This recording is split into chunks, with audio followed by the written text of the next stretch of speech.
要论带头作用，还得是欧洲老大哥。在英国援助乌克兰暴风影巡航导弹之后，法国就表示紧跟脚步，援助 Skylab 1G 巡航导弹。这是法国版本的暴风影，只是双方叫法不一样而已。如今，乌克兰将要得到第3个国家援助的巡航导弹，这个国家就是德国，并且还是射程500公里的导弹，完全可以从乌克兰本土打击莫斯科。火力军在感到震惊之余，却也觉得意料之中。此次计划援助给乌克兰的是金牛座巡航导弹。按照德国议员的说法，这批导弹闲着也是闲着，不如送给乌克兰，还能达到利益最大化。显然，德国打算援助金牛座巡航导弹，也是在为乌军获得 F-16做准备。从今年开始，德国开始发力支持乌克兰。仅仅5月份公布的最新一揽子军援计划就高达27亿欧元，超过过去1年总和。援助的装备也非常厉害，什么豹式坦克、黄鼠狼装甲车、自行火炮等，通通都给乌克兰提供了。如今又打算为乌克兰援助巡航导弹了。德国基民盟议员表示，10年前我们买了600多枚金牛座巡航导弹，一直都没用过，至今仍存放在军火库中。既然英法2国都援助巡航导弹了，我们不如也将这批导弹援助给乌克兰。毕竟在乌军手中，这批导弹才能发挥最大价值。那么这款金牛座巡航导弹性能究竟怎么样呢？在20世纪90年代，德国经历海湾战争后，意识到防区外发射导弹和打击地下目标的重要性，于是德国火箭技术股份有限公司便和瑞典博福斯公司联合研发射程超过350公里、具备打击地下或坚固目标能力的新型远程巡航导弹，代号 KEPD-350，也就是金牛座巡航导弹。为了推进项目，2家公司还成立了合资的金牛座系统公司。在研制时间上，金牛座与暴风影相差不大。暴风影是英法意联合研制的，金牛座是德国和瑞典联合研制的。两者都是以隐身、智能和防区外攻击为核心元素，用来打击坚固堡垒、桥梁、交通枢纽以及其他混凝土防御工事。金牛座在设计时就考虑到出口问题，通用性比较强，几乎可以在所有欧洲美制战机上进行挂载。金牛座巡航导弹采用了涡扇发动机，射程可以达到500公里，在乌克兰发射导弹可以直接打到莫斯科。在2002年，德国空军通过狂风战斗机挂载量产型金牛座导弹完成了首次试射，导弹从4500米高度投放后，最后以0.95马赫的速度从30米低空准确命中目标。之所以将其称为巡航导弹而非防区外不撒器，是因为金牛座具备超强的精确打击能力和突防能力，采用了 GPS 惯性导航、地形匹配、末段红外制导以及图像匹配复合制导方式。在导弹头部有3个小孔，大的是末端制导所需要的红外光学设备窗，内部有一台可以自动识别目标的高分辨率红外热像仪，在距离目标20公里的时候启动，同时会将拍摄到的目标图像会与弹在计算机储存资料进行对比，确认目标后发动攻击。这套设备可以全天候使用，不会受到电磁波和杂光影响，有效提高金牛座巡航导弹对目标的识别能力。金牛座巡航导弹在发射后，由陀螺仪与高度表自动控制导弹，向目标大概方向飞行。在进入距离目标50公里后， GPS 或伽利略卫星制导将对导弹方向和弹药进行修正。进入目标20公里后，由被动红外设备完成末段制导。在金牛座导弹头部还装有地平匹配跟踪雷达，能在贴地飞行时绕开障碍物。金牛座巡航导弹理论精度可以达到3到5米，在导弹实验中精度甚至可以达到1米，飞行高度为30米，是目前现役防区外导弹中飞得最低的。由于金牛座巡航导弹飞行速度只有亚音速，为了提高突防能力，采用了隐身设计。弹体上方有2片可折叠弹翼，尾部采用4片尾舵，以便操控导弹打击姿势。在大部分飞行过程中，可折叠弹翼是不会打开的，主要凭借弹体升力来保持巡航速度和高度。在发动机进气口方面，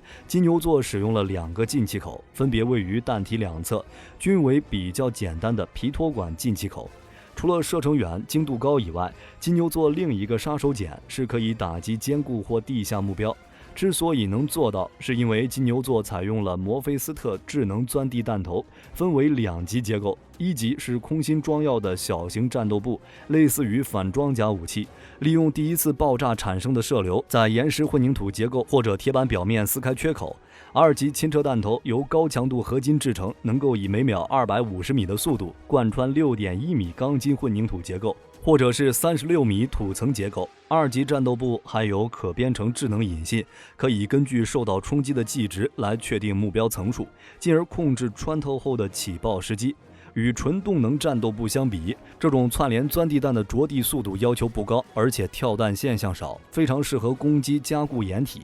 比如俄军指挥部、交通设施等。另外，机场、港口的重要设施同样是金牛座的打击目标，甚至还能用来反舰作战。其实从技术性能上来说，德国准备援助的金牛座巡航导弹与英国已经援助的暴风影巡航导弹两者性能差不多，但金牛座拥有这样一个优势：体积小，重量轻。由于金牛座是从战机挂载的航空布撒器发展而来，在体重与体积方面，相较于战斧之类的专业巡航导弹要小上一些。对于缺乏战机的乌克兰来说，这能稍微改善一些困境。另外，金牛座还是一种模块化的导弹，可以根据不同用途以及目标挂在不同的战斗部。在研发设计阶段，金牛座也发展出多种改进型号，不过目前唯一生产的型号是500公里射程的 KEPD-350，还有一种更轻的版本没有投入生产，这就是 KEPD-150，也就是240公里射程的版本，重量减少到1吨左右。当初德国采购了600余枚金牛座，但目前只有150枚处于战备状态。但这可不是出口版本，而是正宗的德国自用版本，射程可以达到500公里。德国议员之所以想要将这批导弹援助给乌克兰，其中一个重要原因就是德国空军所装备的台风战斗机没有完全使用金牛座导弹的能力。此前是通过狂风战斗机进行挂载的，然而这批战机也即将退役。因为德国采购了 F3 维，但 F3 维内置弹舱比较小，内部难以挂载金牛座巡航导弹，所以德国议员觉得这些导弹用不上，还不如送给乌克兰，继续削弱俄罗斯战力。虽然与英国援助的暴风影巡航导弹在性能用途上有重复，但两个国家同时供货，更能保证乌军在前线使用。稍微梳理一下俄乌局势，就能发现西方援助是不断进行升级的。最开始是普通弹药与一些单兵装备，后来海马斯进入乌克兰战场，拉开乌军反攻序幕。反辐射导弹的到来开始压制俄军防空系统，今年又将援助升级到北约主战坦克，进一步扩大乌克兰的军事力量。西方国家面对一些进攻性武器的援助早就放开了限制，因为西方国家已经看出来俄罗斯的反制手段有限。在英国援助暴风影巡航导弹之后，德国再送金牛座也不再是问题。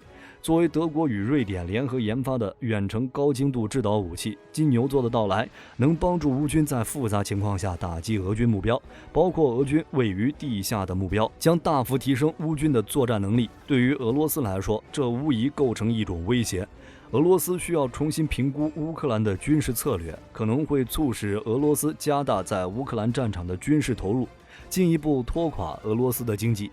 德国计划援助另外一个原因应该是美国同意援助 F-16。德国是没有装备 F-16的，但可以为其提供其他援助。乌克兰预计能够获得4个中队的 F-16战机，想要维持这种规模的机队，需要大量的资源和资金。德国可以为其提供 F-16使用的武器或者资金。事实上，许多没有装备 F-16的西方国家都在通过这种方式来支持乌克兰。比如，加拿大宣布向乌克兰提供 AIM-9 响尾蛇近距空空导弹，但可能是最先进的 AIM-9X， 不仅可以由 F-16挂载，还能通过 NASA MS 防空系统使用。而荷兰首相表示，荷兰正在认真考虑为乌克兰援助 F-16战机，可能会在乌克兰飞行员培训结束后立即将 F-16战机转移到乌克兰。这种援助方式类似英国援助挑战者2，训练结束后连武器带人一起送到乌克兰。显然，援助战机与坦克不一样，战机需要庞大的后勤配套设施。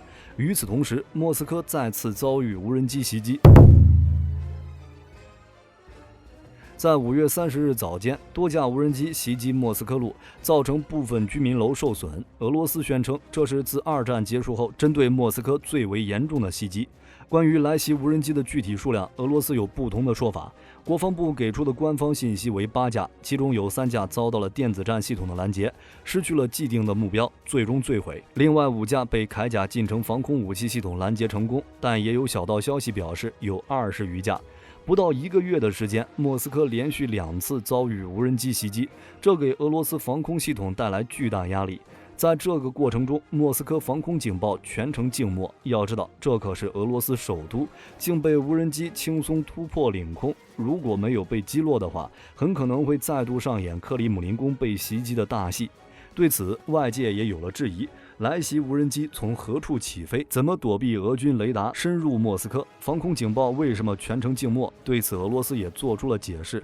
此次袭击莫斯科的无人机，除了 UJ-22 无人机以外，还有其他型号的无人机。具体的型号还需要等到俄军进一步调查才知道。此次袭击莫斯科的无人机可能是从哈尔科夫起飞的，也有可能从波罗的海国家起飞。防空警报之所以全程静默，是因为这些无人机属于低空飞行，防空警报无法进行识别。至于俄罗斯防空部队，通过此前多次遇袭就能看得出来，俄军防空部队装备的防空系统根本应付不了低空飞行的无人机。不仅是莫斯科遇袭，就连别尔哥罗德州也遭遇了大量袭击。根据俄罗斯媒体报道，乌军对别尔哥罗德州24小时发射130枚炮弹，发射了14架无人机进行袭击。同时，乌军特种部队也在布良斯克州、卢甘斯克州发动了袭击。俄军紧急调回第3摩托化步兵师和近卫第76伞兵师。现在看来，这应该是乌克兰反攻前的试探，也有可能是逼迫俄军回防，